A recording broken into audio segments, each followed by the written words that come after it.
So did you guys come up with the money? You guys forgot? Okay. That's fine. You guys are awful. Don't worry, the world can end soon. Your next comic coming to the stage wants you to make it really loud for Mr. Michael Boris, everybody. Let him hear it.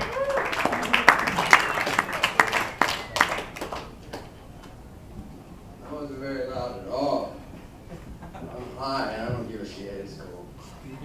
So I recently went to the doctor and he says I have adult asthma, which is pretty shitty, but he's like, so I need you to quit smoking weed. And I'm like, I don't want to quit smoking weed. I just had a doctor tell me that it was okay to smoke weed. And I got a little tricked out because the guy who wanted me to quit smoking weed, he gave me like the dankest fucking pipe I've ever had. I didn't give a shit.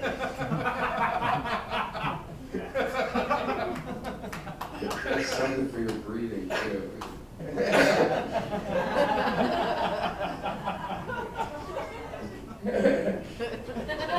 So, recently I've been listening to hip-hop music. I don't know if you guys know DJ Cudi. Yeah, it's cool, right? Oh, thank you. Nobody in the show I've done has known who this guy is. But he sings a song about like the lonely stoner. And it's day and night, the lonely... No? Yeah. Right. Well, I was just thinking that it's pretty hard being a lonely stoner because I would smoke with anybody.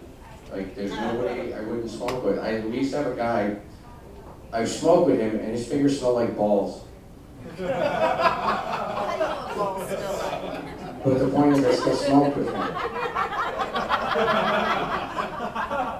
So I'm sitting there trying to think, what would cause somebody to be so lonely? Like, how fucked up are you? What is it that they won't smoke with you? And I'm thinking, if you show me a lonely stoner, I will show you a very unsatisfied Valtrex customer. That's the herpes disease. You must have like a big sore when you see the commercial. So my dad growing up was really strict, as you could tell by my responsibility values, that it was kind of cool because I would come home high a lot and he would know that I was high, but more amazingly, he would know how high I was. He would look at me and be like, you look like you smoked 2.7 grams. And I'm like, how the fuck do you know that? Man, every time. And he would hold up his bag and go, because I'm short, 2.7 grams. That was cool.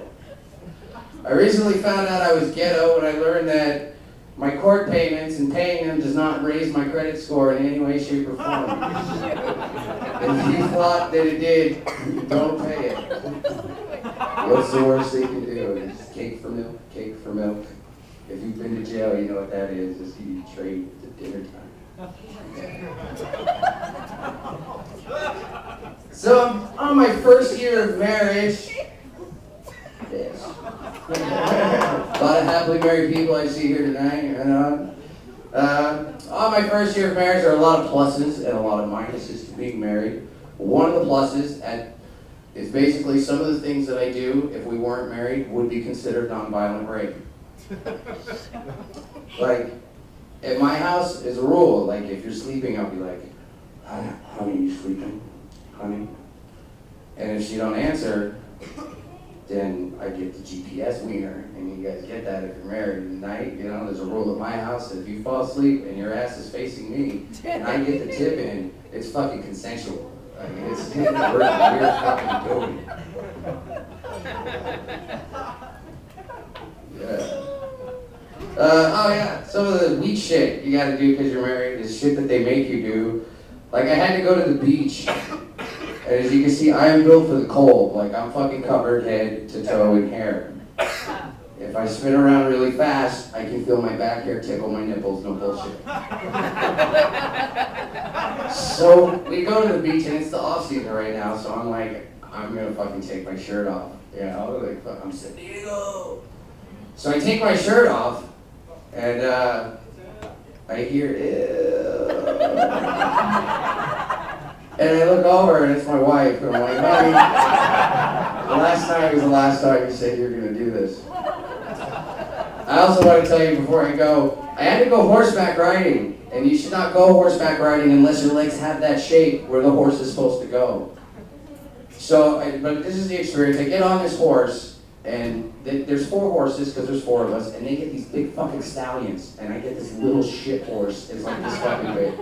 So I get on my little fucking horse, and it starts running. It didn't ask, it ran, I fell on my ass. So I got back on the horse, because that's what you're supposed to do. You fall off the horse. And then I'm running on the horse, and there's no brake, no fucking accelerator, nothing. And I love animals, but this is a miserable piece of shit. So I get on the fucking horse, and all of a sudden I start sliding, and I gotta show you. I'm like this, and I'm riding the horse, right? You're riding the horse. And I fucking fell underneath the horse's head. My leg is on top of his neck. I got one arm around, and I'm fucking punching the horse. I'm punching the shit out of the fucking horse. And I fell off the horse, and I got back on the horse again, because that's what you're supposed to do. And I had a big old rip, nuts hanging out. I wasn't impressing anybody. And then basically it ended with a fucking zip line of where the horse lives. I guess a horse house doesn't have walls, it's just a roof. And it's about this high above the horse's head, this high on me. So this motherfucker takes off, and I get clotheslined off the horse. And because of that, fucking horses suck. And thank you very much, stay high.